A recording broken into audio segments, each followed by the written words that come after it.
안녕하세요. 3년 전 이혼 위기를 겪은 30대 중반의 5살 아이 엄마입니다. 왜 이혼 위기를 겪었냐고요? 정말 황당하게도 시어머니 때문입니다.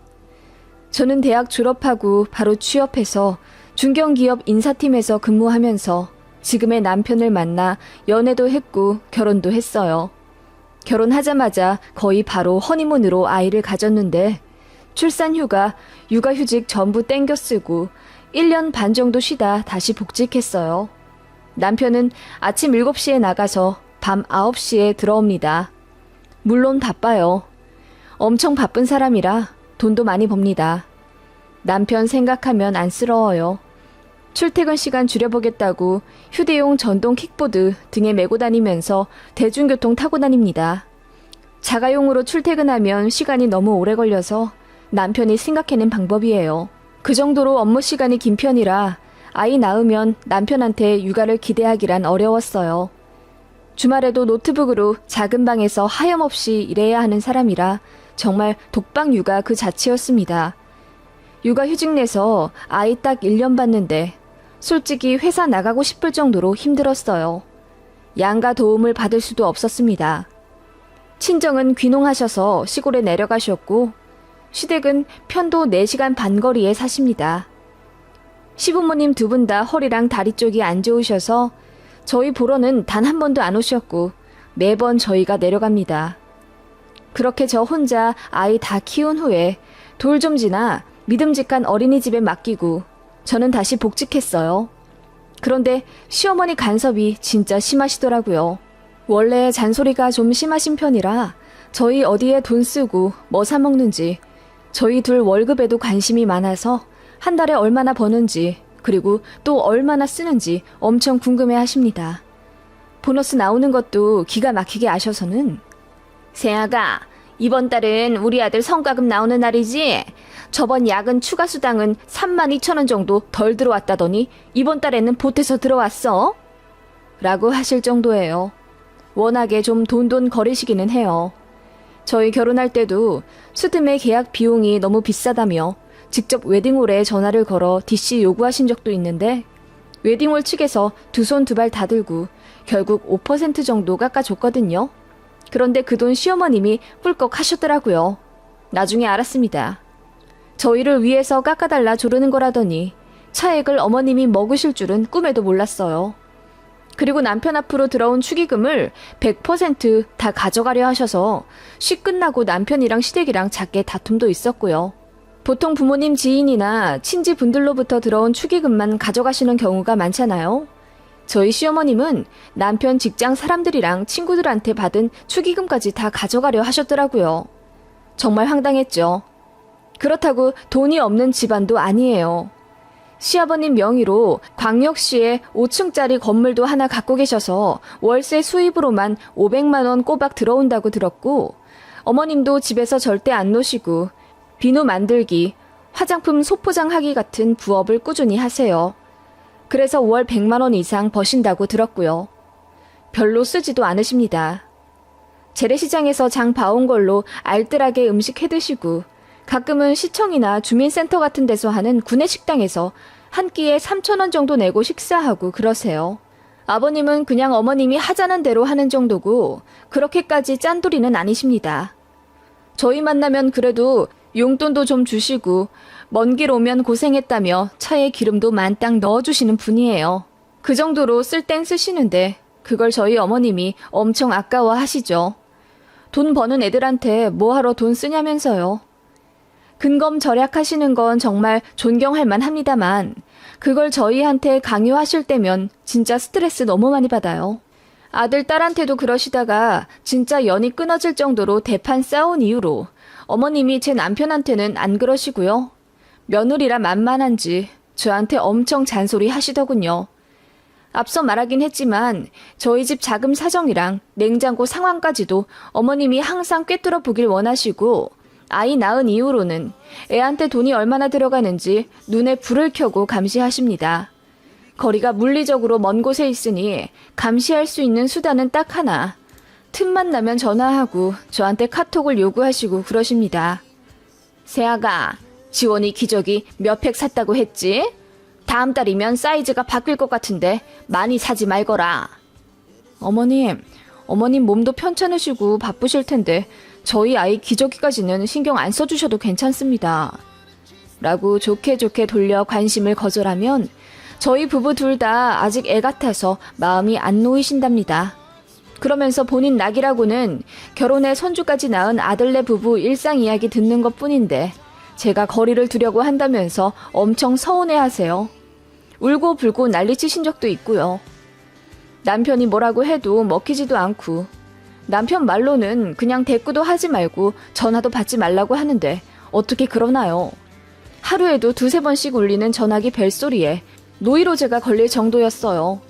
그래서 한동안은 애 핑계대고 무음으로 해놓고 핸드폰 근처도 안 갔습니다. 아이 낮잠 자는데 벨소리랑 카톡소리 방해돼서 그냥 무음해놨다고 하면 어머님이 이러시더군요. 그러면 엄마가 작은 주머니 달린 조끼를 보내줄게. 거기다가 핸드폰을 넣어놓고 진동으로 해놓거라. 조끼는 잘 때만 벗고 항시 입고 다니고, 응? 그 말에 저도 더는 못 참겠다 싶어서 어머님 정말 숨 막혀요. 어떻게 저랑 하루 종일 연락하려고 그러세요? 저 아이도 봐야 하고 복직 준비도 해야 돼서 너무 바쁘고 정신 없어요. 어머님 제발 연락은 일주일에 1-2번만 하시면 안 되나요? 라고 거의 울부짖다시피 하며 쌓인 걸 터뜨렸습니다. 그랬더니 어머님이 엄청 놀라시더라고요. 제 말에 일단은 알겠다고 하며 전화를 끊으시더니 시아버지한테 울면서 하소연하셨나봐요. 제가 욕하면서 어머님한테 연락 좀 그만하라고 했다고요. 시아버님이 저한테 아무리 그래도 그렇지 어떻게 시어머니한테 쌍욕을 할 수가 있냐면서 잔뜩 흥분을 하셨길래 통화 내용 녹음된 걸 보내드리고 난 후에야 오해가 풀린 적도 있습니다. 그날 이후로 어머님이 연락은 거의 안 하셨어요. 아버님도 저한테 미안해 하셨고 얘기 듣기로는 두 분이 부부싸움을 엄청 크게 하셨다더군요. 자식이랑 부모 간에 이간질을 하려고 했다는 이유로요. 그렇게 큰 사건이 하나 있은 후로 겨우 어머님의 간섭 지옥에서 벗어났습니다. 어머님이 저한테는 연락 안 하고 남편한테만 하시더군요. 해방감 제대로 느꼈습니다. 카카오톡 프로필 사진도 제 맘대로 다 올리고 그러니까 너무 좋더라고요. 그전에는 바꾸기만 하면 어머님한테 연락이 와서는 세아가 어디 놀러 갔니? 친구랑 갔니? 친구 누구? 고등학교 동창? 그러시면서 집요하게 이렇게 물으셨거든요. 그냥 저에 대해 모든 걸 알고 싶으셨던 모양이에요. 저는 그게 너무 숨막히고 부담스러웠고요. 그런데 이제 연락 안 오고 안 하니 너무 행복했고 저는 복직해서 다시 회사 다니면서 사회인으로의 자유를 느꼈습니다. 육아휴직했을 때는 아무래도 맞벌이에서 외벌이로 바뀌니 금전적인 여유가 없다고 느꼈거든요.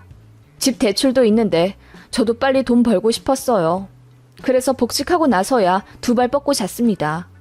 아이 역시 어린이집 적응 잘해서 누구보다 잘 다니고 있었기에 정말 그 누구도 부럽지 않을 만큼 행복했어요.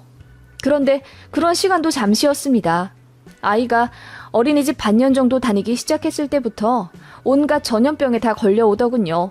수족구, 코감기, 장염, 심지어 폐렴까지. 정말 너무 자주 아팠고 1-2달에 1번씩 입원도 해야 했는데 맞벌이라 아이 돌봐줄 사람이 없는 저희 부부로서는 애간장이 탔어요. 그래서 번갈아가며 휴가를 쓰려고 했는데 아무래도 남편보다는 제가 더 써야 했고 그 바람에 연차를 몽땅 쓸 수밖에 없었습니다. 나중에는 도우미를 구해보기도 했지만 저희 집에서 귀중품을 훔쳐간 게 CCTV에 찍혀서 한바탕 난리난 이후로는 집에 다른 사람 들이기도 무섭더라고요. 결국 제가 관뒀습니다.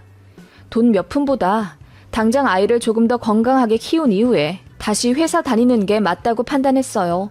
그런데 정말 우울하더군요.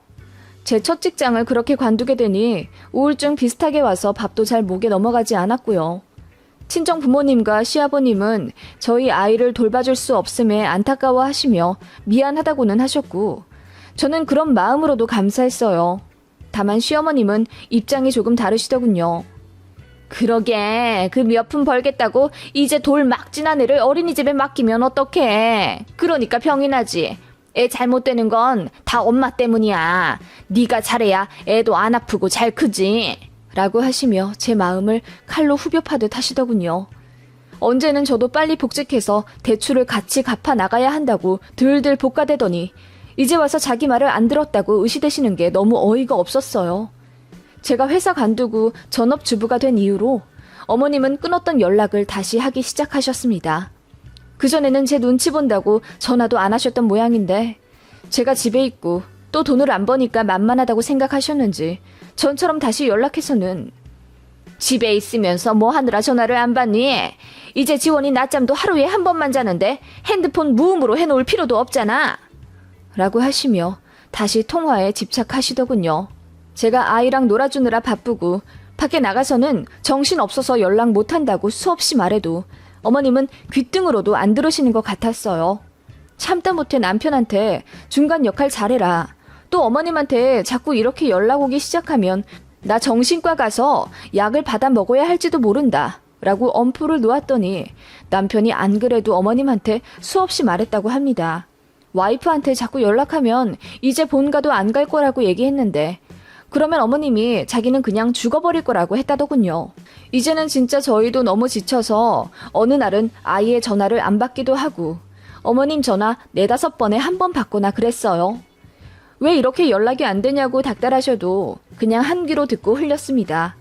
바빠서 통화 오래 못한다고 하고 1분도 안 돼서 끊어버릴 때도 있었고요.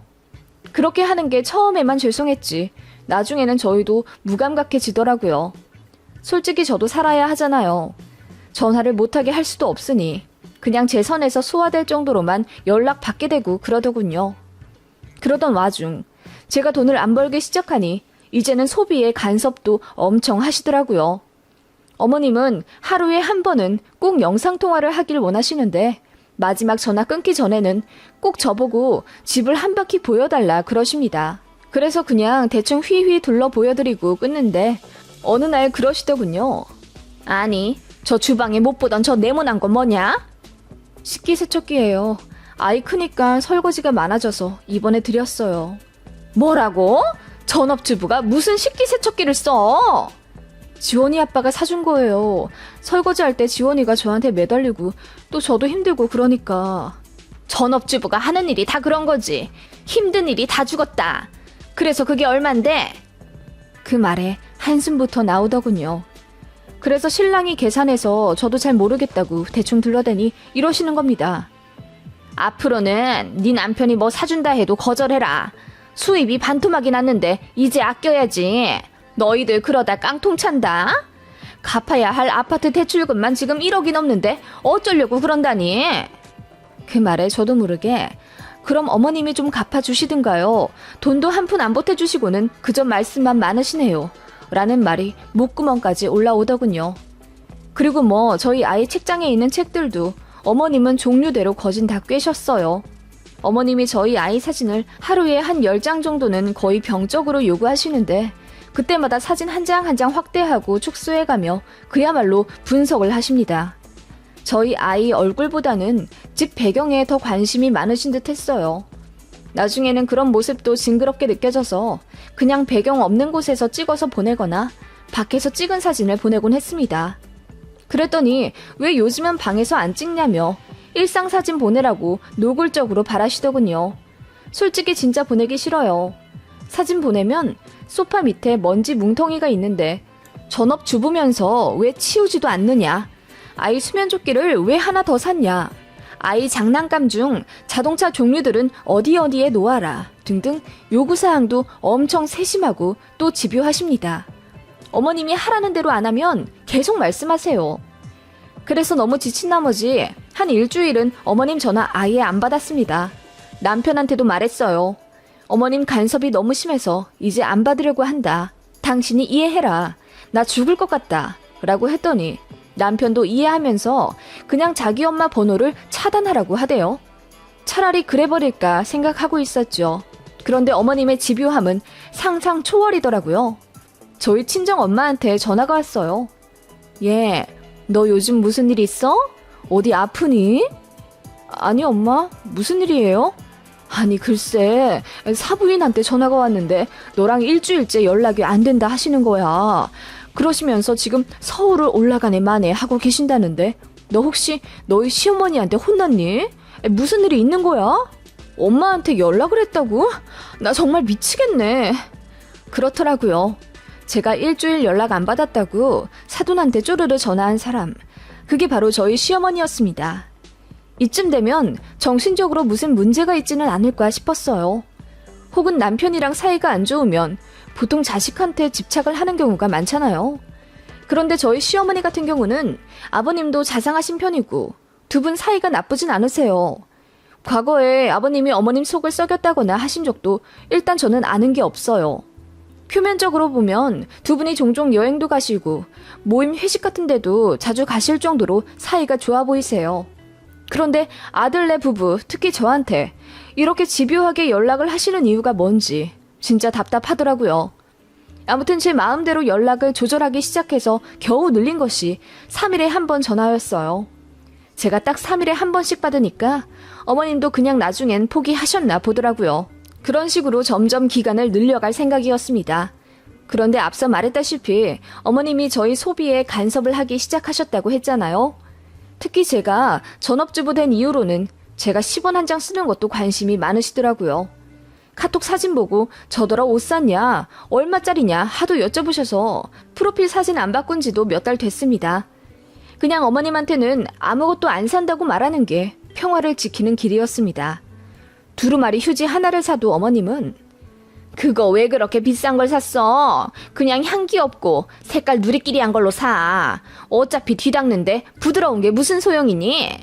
하면서 잔소리를 하셨고 나중에는 심지어 아니 너는 전업이고 집에만 있으니까 그렇게 좋은 휴지를 쓸 필요가 없지. 나도 집에 있을 때는 썼던 휴지 말려서 또 쓰고 그래. 라며 저한테 도가 지나치는 절약을 강요하기 시작하셨습니다. 진짜 미치겠더라고요. 그래서 인터넷에 고민글도 많이 올리곤 했는데 어떤 분이 댓글로 좋은 방법을 알려주셨습니다. 그런 시어머니한테는 매일 돈 없다고 앓는 소리 내고 맨날 뭐 사달라고 졸라야 한다더군요. 그러면 연락이 안 올 거라면서. 진짜 그렇게까지 해야 하나 싶었는데 참다 못해 저도 저질러 버렸습니다. 어머님, 저희 가습기가 망가져서 사야 하는데 어쩌죠? 저희 어머님 말씀대로 돈 아껴야 되는데 어머님이 가습기 한 대만 사주실래요? 라고 뻔뻔스럽게 나왔더니 어머님이 되게 당황하시더군요. 저 사실 좀 점잖은 편이라서 그런 얘기 절대 안 해봤어요. 그랬더니 어머님이 그러냐? 가습기가 망가졌어? 하며 당황하시길래 제가 아이 기관지 약해서 빨리 가습기 사야 하는데 어머님이 또 쓸데없는 거 샀다고 하실까봐 무서워서 못 사겠어요. 어머님이 좋은 걸로 한 대 골라서 사주세요. 그랬더니 어머님이 말을 더듬으시면서 알겠다고 하시더군요. 그 이후로 3일이나 연락이 안 왔습니다. 이렇게 좋은 방법이 있다니 하면서 감격한 것도 잠시 저희 집으로 택배 하나가 오더군요. 가습기였습니다. 어머님이 진짜로 가습기를 보내주신 거예요. 그러면서 내가 하이마트 가서 고르고 골라서 한 대 사서 보낸 거다. 가열식이라 지원이 기간제에 좋을 거다. 세척 매일매일 하고 내가 저녁마다 영상통화 걸어서 확인할 거다. 라고 하시더군요. 그렇게 어머님은 가습기 한 대 사주시고는 더욱더 당당하게 영상통화를 거셨습니다. 본인 덕분에 가계 부담이 덜하지 않았냐면서 다다음 주쯤 시댁을 방문하라는 요구사항과 함께요. 혹 때려다 혹 붙인다더니 제 입장이 딱 그랬습니다. 그러다가 이제 정말 어머님이랑 완전히 연락을 안 하게 된 사건이 하나 있어요. 어머님은 그렇게 가습기 한 대 사주고 나니 어깨가 피셨는지 이번에는 저희 하는 거 봐서 냉장고도 바꿔주겠다고 하시더군요. 정말이지 노땡큐였습니다. 바꿀 생각도 없을 뿐더러 어머님한테 받기는 더더욱 싫었죠. 그런데 어머님은 냉장고 바꿔주려면 제가 얼마나 냉장고 관리를 잘하는지부터 알아야 되겠다며 저더러 매일 식재료 사진을 보내달라 하셨어요. 당연히 거절했습니다. 누가 시어머니한테 매일 냉장고 안 사진을 찍어 보내나요? 친정 엄마한테도 안 그래요. 그런데 어머님은 정말 매일같이 요구를 하셨고 나중에는 하다못해 너 살림 잘 못하는 거 들통날까봐 그러지? 냉장고 좀 보여달라는 게 그렇게 어려운 부탁이냐? 내가 조만간 불시에 서울 한번 가서 확인해야 되겠니? 라고 하시더군요. 그러면서 전업주부면 장도 알뜰하게 봐야 한다면서 저더러 마트 갈 때 영상통화 틀어놓고 가라고 하시는 거예요. 황당해서 그 말에 대답도 안 했습니다. 이쯤 되면 거의 미절이 아닌가요? 너무너무 스트레스 받았고 전화 안 받으면 받을 때까지 하니까 일상에도 지장이 있고요. 그래서 남편 말대로 차단을 해버리면 중내산해 하면서 울고불고 난리를 치신다고 하니 정말 제가 먼저 저 세상 가겠더라고요. 그러던 어느 날 아이랑 함께 마트 장을 보고 있는데 시어머님한테 또 전화가 왔습니다. 제가 안 받으려고 하는데 아이가 뭘 잘못 눌러서 그냥 통화 수락이 되어버렸어요. 하필이면 또 영상통화더군요. 어머님이 잘됐다 하시면서 장 보는 내내 영상통화를 하자고 하시더군요. 아이도 너무 재밌어 하길래 그냥 포기하고 장 보고 있는데 어머님이 핸드폰 너머로 계속 두부를 그걸로 사면 어떡하니? 반 쪼개져 있는 걸로 사. 세아가 햄을 왜 사니? 육류 코너 가서 돼지고기 세일하는 걸로 사다 먹거라. 커피를 왜 사? 집에 믹스커피 없어? 돈이 남아 도나 보네? 라고 계속 간섭을 하시더군요. 옆에 사람들이 힐끔대며 저를 쳐다보고 어떤 중년 여성분은 혀를 끌끌 차며 저더러 시집살이 호되게 당하는 것처럼 보인다고 하시더군요. 나중에는 얼굴이 화끈거려서 아이가 울던 말든 그냥 끊어버렸습니다. 그랬더니 어머님이 카톡으로 난리가 났어요. 어떻게 그냥 끊어버리냐면서 저더러 예의가 없다는 둥, 살림 못하는 거 티날까봐 그러는 거라는 둥 선 넘는 발언을 막 하시더군요. 그날 그냥 씹어버리고 잤더니 다음날 또 카톡이 와 있었어요. 이제부터는 장 볼 때마다 영수증을 찍어 보내라더군요. 제 씀씀이가 영 마음에 안 놓이신데요. 맨날 쓸데없는 것만 사고 그러니까 마음에 안 든다면서 앞으로는 식재료도 빠짐없이 사진 찍어 보내고 얼마 썼는지 영수증도 보내라 하시더군요. 이제 외벌이니까 돈 관리 철저하게 해야 한다면서요. 전업주부가 돈을 현명하게 써야 집안이 잘 돌아간다면서 맞벌이 안 할 거면 돈을 아껴 쓰는 게 돈 버는 거라고 하시더군요. 그 말에 정말 꼭지가 돌았다고밖에 표현이 안 되더라고요. 정말 이대로는 못 살겠다 싶어서 남편한테 전화 걸어 소리를 빽 질렀습니다. 나 당신하고 못 살겠어. 어머님이 이제는 나더러 장 볼 때마다 영수증을 찍어 보내시라네? 세상에 스마트폰으로 시집살이 당하는 며느리는 내가 유일할 거야. 당신은 차단하라는 말밖에 할 줄 모르고 중간 역할도 못하잖아. 당신 어머니 때문에 내가 말라 죽어가는지도 모르지. 나 이혼할래. 라고 하고 그대로 컴퓨터로 협의이혼 서류를 뽑아서 미친 듯이 작성해 나갔습니다. 그리고는 사진을 찍어 어머님한테 보내드렸죠. 어머님 간섭이 지긋지긋해서 이제 다 그만둘 거라고 영수증 대신 이혼 서류 찍어 보낸다고요. 그랬더니 핸드폰이 불난 듯 미친 듯이 전화가 오더라고요. 너 이게 뭐냐? 협의 이혼 서류? 너 지금 우리 아들이랑 이혼하겠다는 거야? 네, 어머님 때문에 더는 이 결혼 생활 못하겠습니다. 뭐라고? 너 내가 어른으로서 한마디 하는 게 그렇게 곶감니? 네가 지금 애 보느라 신경이 날카로워서 그러나 본데 차분히 생각을 좀 해봐라. 오래전부터 생각했어요. 어머님한테 이렇게 시달리면서 사는 거 알면서도 심각성 못 느끼는 남편한테도 정 떨어졌고요. 뭐라고? 애미야! 그렇게 전화를 끊어버리고 저는 정말로 이혼할 생각으로 짐을 쌌습니다. 그대로 친정 내려가게요. 남편이 헐레벌떡 회사 조퇴하고 집에 왔더군요. 그러면서 제가 싸놓은 짐을 현관에 옮긴 걸 보고는 얼굴이 허해져서는 저한테 무릎 꿇으며 잘못했다고 싹싹 빌더라고요. 이제는 정말로 시댁이랑 아예 왕래 안 하게 자기가 조치할 테니까 이혼만은 생각을 걷어달라고 울더라고요. 그 바람에 저도 한바탕 울음을 터뜨렸고 뒤늦게 낮잠에서 일어난 아이 때문에 간신히 상황이 종료되었습니다. 남편은 그날 저녁 저랑 아이 식사를 정성스레 차려주고 일어나서 그 길로 시댁으로 혼자 차 끌고 갔더군요. 가서 완전 뒤집어 엎었다고 합니다.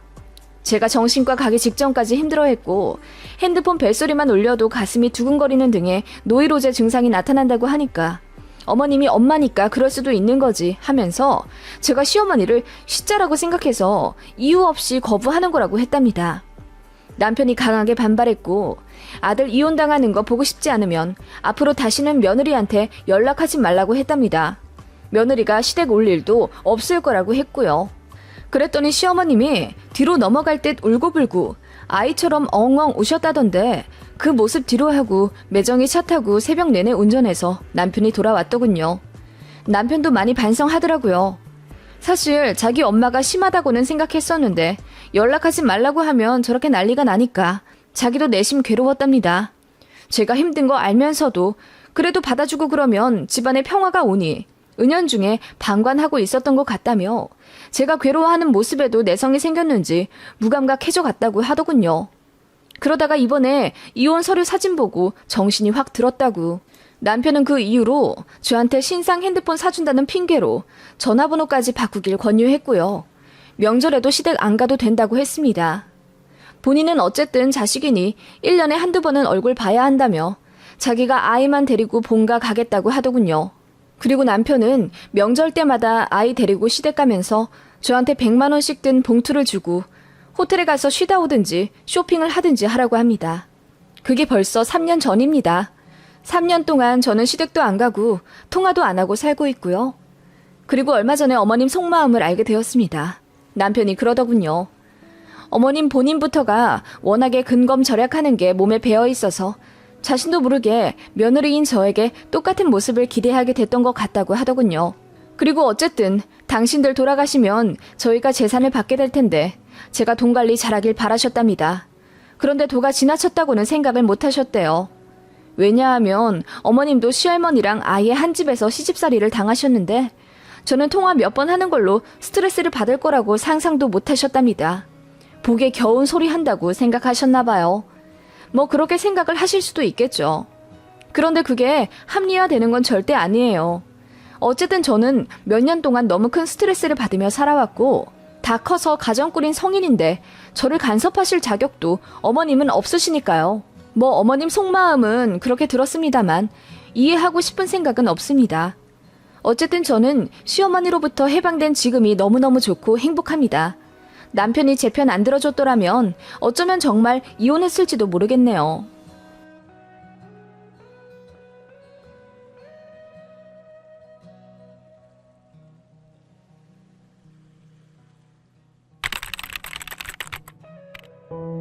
안녕하세요. 저는 40대 중반의 광명 사는 아이 엄마입니다.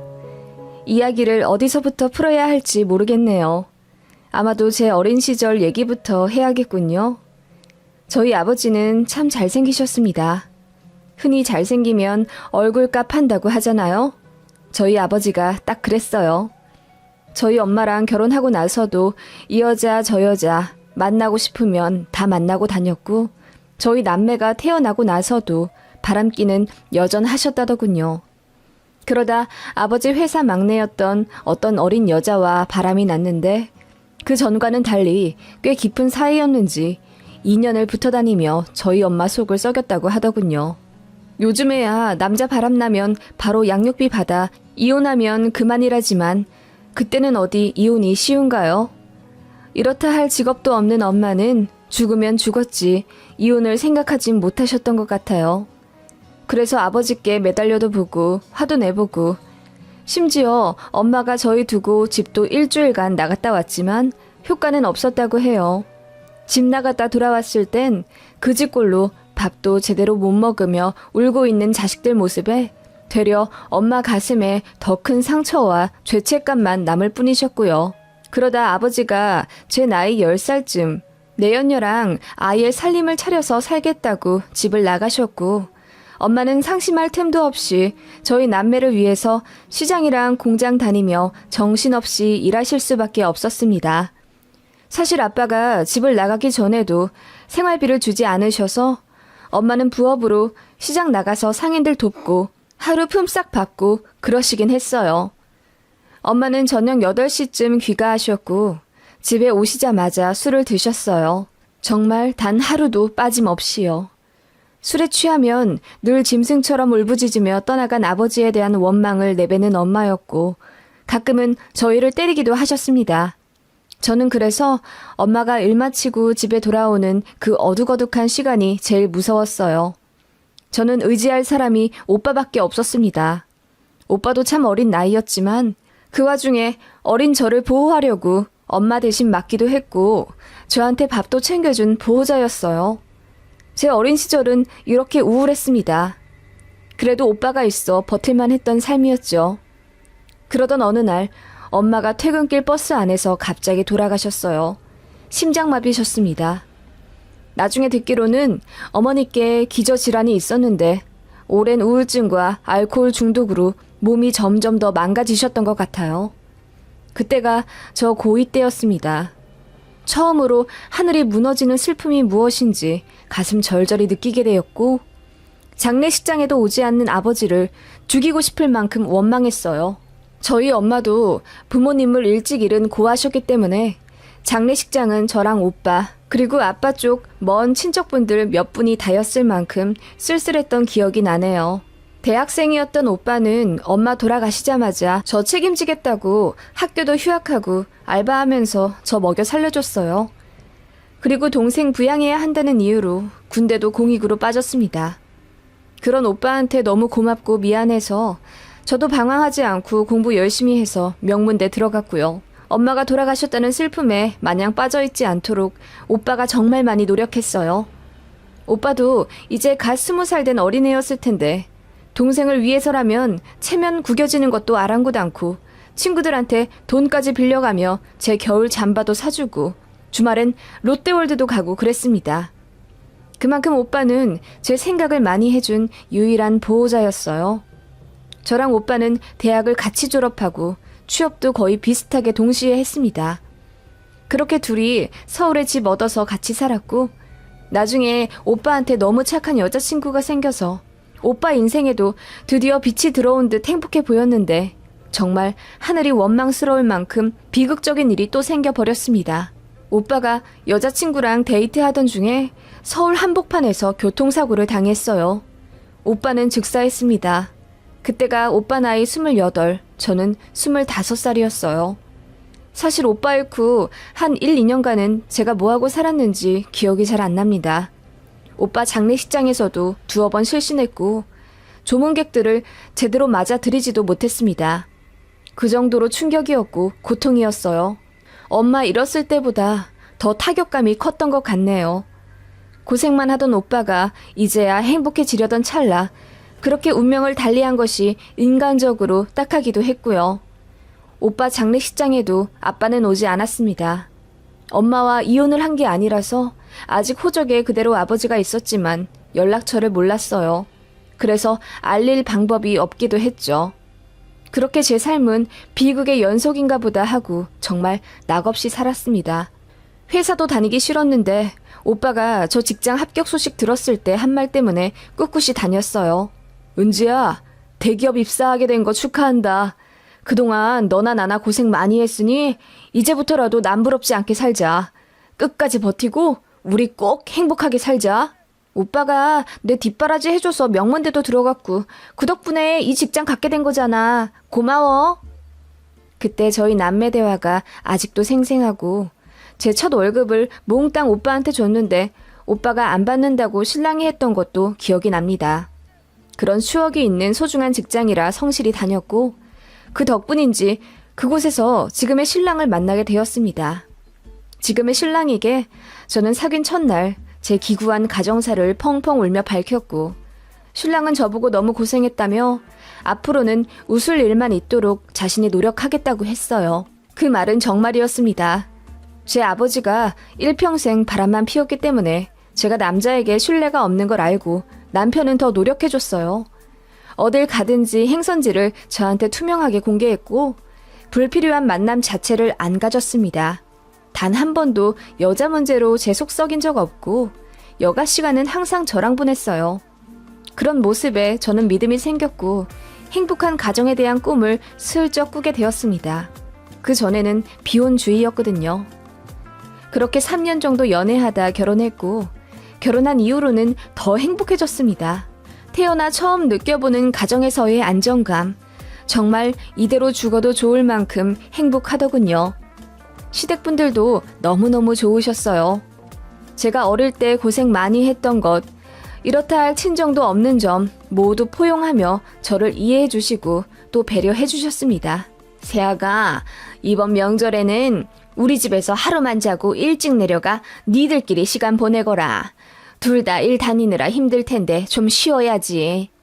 어머님, 저 명절 내내 어머님이랑 있으려고 지금 빤스 5개나 가져왔는데요? 저도 어느새 어머님께 정이 많이 붙어서 애교스럽게 행동했고, 그런 제 모습에 어머님도 저를 많이 아껴주셨어요. 아마도 저는 부모님에 대한 정이 많이 그리웠던 모양입니다. 집에 거의 없는 아버지, 항상 화만 내던 어머니, 그런 부모님 밑에서 자란 저는 늘 목말랐어요. 그래서 시부모님께 더 잘했고, 그런 제 모습에 고마워하면서도 안쓰러워 하시던 시부모님이었습니다. 누구보다 행복한 결혼 생활과 시댁 라이프를 즐기며 저는 아이도 하나 낳았어요. 일과 육아 병행하느라 너무 고된 워킹맘 생활이었지만 집에 돌아가면 따뜻하고 깨끗한 넓은 집, 저만 아는 가정적인 남편, 순하고 착한 아이가 있으니 정말이지 100억 가진 부자도 부럽지가 않더라고요. 그렇게 아이가 초등학교 고학년이 되었을 때 제 삶이 완전히 흔들리는 한 통의 연락을 받고 말았습니다. 모르는 번호로 전화가 오길래 직장 관련자인 줄 알고 받았는데 상상도 못한 목소리가 들리더군요. 은지야, 잘 지냈니? 누구세요? 나다, 네 아버지. 저는 듣자마자 보이스피싱을 의심하며 피식 웃었습니다. 연락이 끊어진 지 30년이 다 되어가는데 아버지가 내 번호를 무슨 수로 알아내며 또 안다고 한들 무슨 염치로 연락을 하나요? 그래서 듣자마자 끊으려고 하니 거기서 다급하게 절 잡더라고요. 은지야, 이제 연락해서 정말 미안하다. 제발 한 번만 날 만나줄 순 없겠니?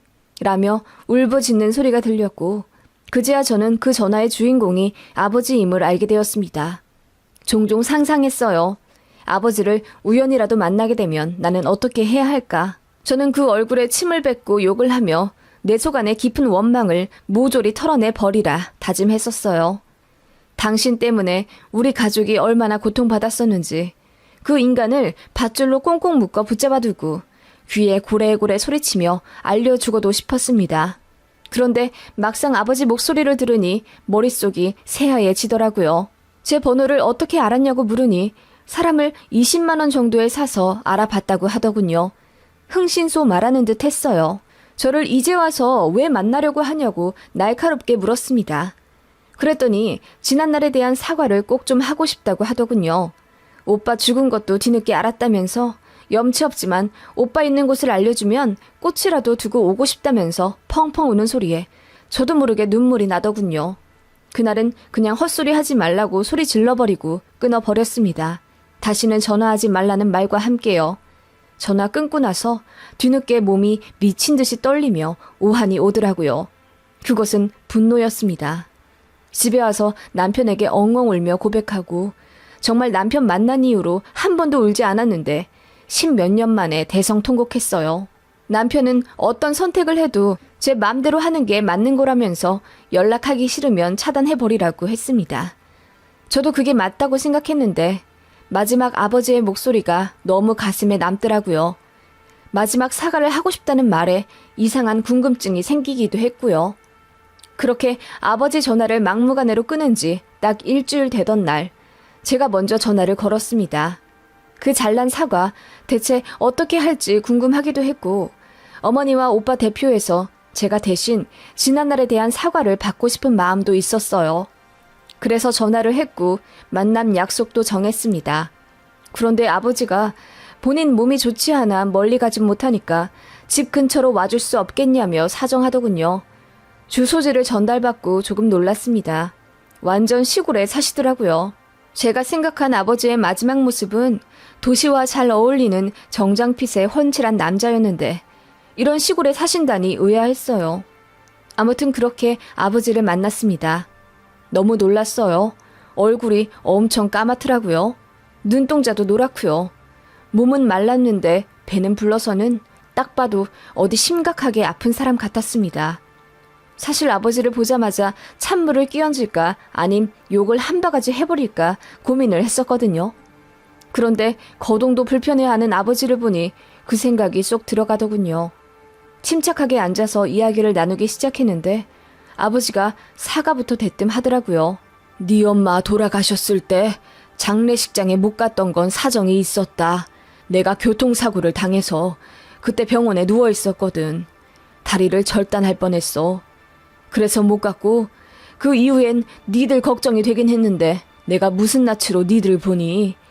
그러다 어느 날 용기 내서 니 오빠한테 전화를 걸었는데 니 오빠가 쌍욕을 하면서 전화를 끊더라. 다시는 연락하지 말라고 하면서. 그래서 못했어. 그런데 난 단 한순간도 니들 잊어본 적이 없다. 그렇게 절절하게 울면서 제 손을 잡는 아버지였고 어떻게든 오해를 풀어보고자 애써가며 해명을 하는데 말을 하면서도 숨이 차는지 한 문장을 편하게 말 못하시더라고요. 그런 모습에 연민과 분노가 동시에 몰려와 저도 제 감정이 컨트롤 안 되더군요. 저는 1시간 동안 울부짖으며 그동안 엄마가 얼마나 고생했는지 그리고 그런 엄마 때문에 오빠랑 내가 얼마나 큰 상처를 받고 컸는지 말했습니다. 그리고 오늘 이 자리에 나온 것은 아빠를 용서하기 위함이 아니라 한 번쯤 사과받고 싶었다고 했어요. 그렇게 제 이야기를 끝내고 일어나려는데 고개를 숙인 채 울고 있는 아버지 모습에 저도 모르게 다시 주저앉게 되더라고요. 그래서 몸은 왜 그러냐고, 왜 마지막 사과라고 말했는지 물어보니 아버지가 그러더군요. 사실 나한테 시간이 얼마 없어. 병원 갈 시간도 돈도 없어서 그냥 버티고 있었는데 얼마 전에 겨우 검사를 해보니 간경화가 의심된다고 하더구나.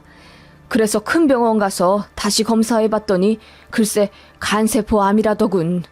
약이나 항암으로는 달리 차도가 없다는데. 그러면서 아버지가 이제 본인은 1년도 못 살 거라며 엉엉 우시더군요. 그렇게 뒤도 안 돌아보고 가족들 버린 채 떠났으면 잘 살기라도 하지. 반시체 같은 모습으로 딸 앞에 나타나선 자기 마음 편하자고 사과나 하는 아버지가 너무 미웠습니다. 밉긴 했지만 외면할 수가 없더라고요. 진짜 저도 제 자신이 이해가 안 갔지만 아마도 부모님에 대한 정이 항상 그리웠던 모양입니다. 그래서 남편과 상의하고 아버지를 큰 병원에 일단 입원시켰어요. 얘기 듣자 하니 저희 버리고 갈 때 만났던 그 내연녀랑은 10년간 동거하다 헤어졌고 그 이후로 이 여자 저 여자 만나면서 불안정하게 살았나 보더군요. 그러다가 마지막에 외국인 여자를 만났는데 그 여자한테 사기당해 집도 잃고 돈도 다 털려서 시골로 이사 온 거라고. 그 얘기 들으니 환장은 하겠는데 당장 아버지가 죽기 직전 몰골을 하고 저한테 빌고 있으니 마음이 너무 약해졌어요. 그렇게 아버지를 모시고 대학병원 외래에 가서 자세히 얘기를 들었는데 의사 이야기 결론은 간 이식밖에 방법이 없을 거라고 했습니다. 그런데 공여자가 언제 나타날지도 모르고 절차가 이만저만 복잡한 게 아니더군요. 그렇게 의사와 면담 끝내고 나와 간호사랑 얘기하는데 가족 중 이식에 적합한 사람 없나 검사 받아보길 권하시는데 마음이 착잡하더군요. 저는 아버지한테 말했습니다. 저 아빠한테 절대로 간 안 내드려요. 그랬더니 아버지가 울면서 본인도 염치가 있는데 어떻게 자식한테 간 달라고 하겠냐며 그 큰 병원 복도에서 아이같이 엉엉 우시더군요. 그러면서 이제부터는 본인이 알아서 하겠다며 병원을 가든 집에 가서 죽든 상관 안 해도 되고 제 얼굴 보고 사과했으니 그걸로 자기 할 일은 끝났다며 장례식장에도 찾아오지 말라고 하더군요. 그 말에 저도 눈물이 펑펑 나버렸습니다. 그렇게 제가 울고 있는데 아버지가 주춤거리며 병원 정문으로 나가 버스를 타려고 정류장에 앉아 계시더군요. 그 모습이 왜 그렇게 초라해 보이고 마음 흔들리던지요. 마음으로는 아버지를 100번도 넘게 죽였습니다. 그런데 막상 그 상황 겪어보면 아버지한테 매몰차게 못할 겁니다. 그래서 아버지에게 다가가니 갑자기 아버지가 무릎을 꿇고 저한테 비시더라고요. 내가 니들한테 몹쓸 짓 많이 한 거 알고 있다. 내가 사죄할 수 있는 기회를 한 번만 주지 않겠니? 제발 나 한 번만 살려다오. 나 좀 살려주면 내가 그동안 못다한 아빠 노릇 원 없이 너한테 해주마. 사실 너무 무섭구나. 한 번만 살려다오. 하시면서 저한테 간이식 검사를 한 번만 받아봐 줄 수 없냐고 애걸복걸하며 비시더군요. 그 말에 저는 가슴이 무너질 듯 흔들렸습니다. 너무 원망스럽지만 또 너무나 간절히 원했던 아버지. 그런 아버지가 죽기 직전에야 나타나서는 앞으로 못다한 아빠 노릇 할 테니 한 번만 도와달라 하는데 제 가장 약한 부분을 건들고 또 흔드는 것 같았어요.